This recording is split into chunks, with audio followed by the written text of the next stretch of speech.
Toilet ಬೇಕಾದರೆ clean ಮಾಡ್ಬೋದು, ಆದರೆ ಯತ್ನಾಳ್ ಅವರ ಮನಸ್ಸು ಅದು ಕ್ಲೀನ್ ಮಾಡೋಕ್ಕಾಗಲ್ಲ. ಯಾಕಂದರೆ ಅವರ ಮನಸ್ಸಲ್ಲಿ, ಅವರ ಹೃದಯದಲ್ಲಿ ವಿಷ ತುಂಬೋಗ್ಬಿಟ್ಟಿದೆ. ಟಿಪ್ಪು ಸುಲ್ತಾನ್ ಅವರ ಬಗ್ಗೆ ಮಾತಾಡ್ತಾರೆ.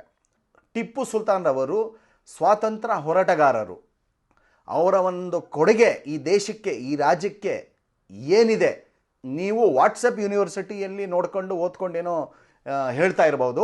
ಹಿಸ್ಟ್ರಿ ಬಗ್ಗೆ ತಿಳ್ಕೊಳ್ಳಿ. ಅವರ ಸಾಧನೆ ಏನು, ಅವರ ಕೊಡುಗೆ ಏನು, ಅವ್ರು ಏನೆಲ್ಲ ಮಾಡಿದ್ದಾರೆ ಈ ರಾಜ್ಯಕ್ಕೆ, ಬ್ರಿಟಿಷರ ಮೇಲೆ ಎಷ್ಟು ಯುದ್ಧ ಮಾಡಿದ್ದಾರೆ ಅಂತ.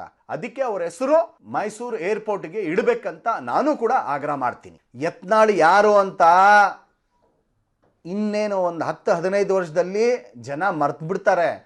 ಆದರೆ ತಿಳ್ಕೊಳ್ಳಿ, ಟಿಪ್ಪು ಸುಲ್ತಾನ್ ಅವರು ಯಾರಂತ ಇನ್ನೂ ಒಂದು 50,000 ವರ್ಷ ಹೋದ್ರೇನೂ ಜನ ಹುಲಿ ಅಂತಾನೆ ಮಾತಾಡ್ತಾರೆ.